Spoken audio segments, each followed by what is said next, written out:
She took over my house while I was away. But she never saw this coming. When I left for my vacation to Tuscany, I never imagined I'd come home to strangers sleeping in my bed. That's how it all began.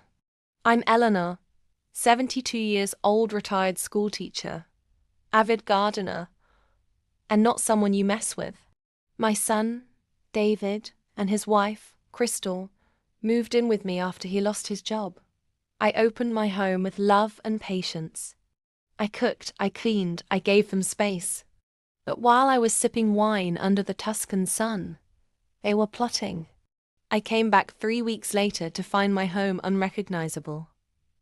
The kitchen was gutted, my vintage furniture replaced with sterile IKEA knockoffs.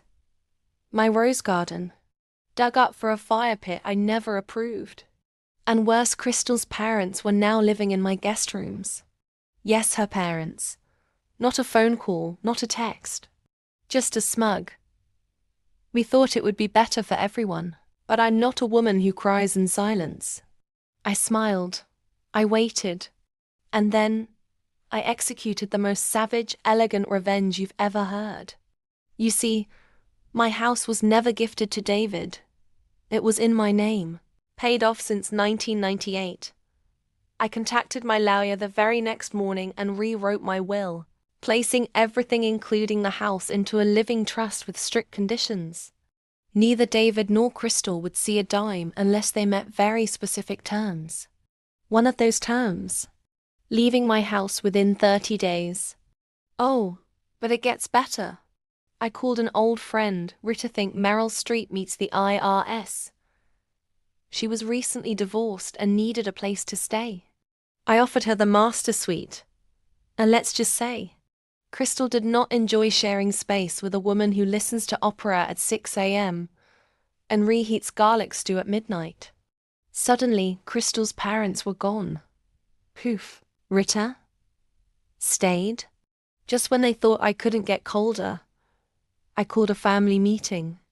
I had coffee, cookies, even a fake smile. Then I slid them an envelope. It was a notice. I sold the house. To Rita. Yes, I sold my own house to my best friend for $1. Crystal's jaw hit the floor. David stammered. You can't do that. Oh, honey, I whispered. I just did. The new owner gave them a formal eviction notice. 30 days. Tick-tock. They left in 21.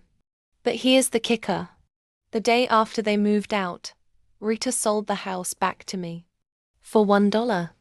I got my home back without the freeloaders, the renovations, or the chaos. And now I live in peace, surrounded by my roses and quiet. And guess what? Crystal tried to come back to apologize, so I sent her a photo of my front door. Locked. The moral of the story: never underestimate a little old lady with a passport and a plan. If you thought this revenge was cold, you haven't seen anything yet. Subscribe now for more real-life revenge stories that prove it's never too late to fight back and win.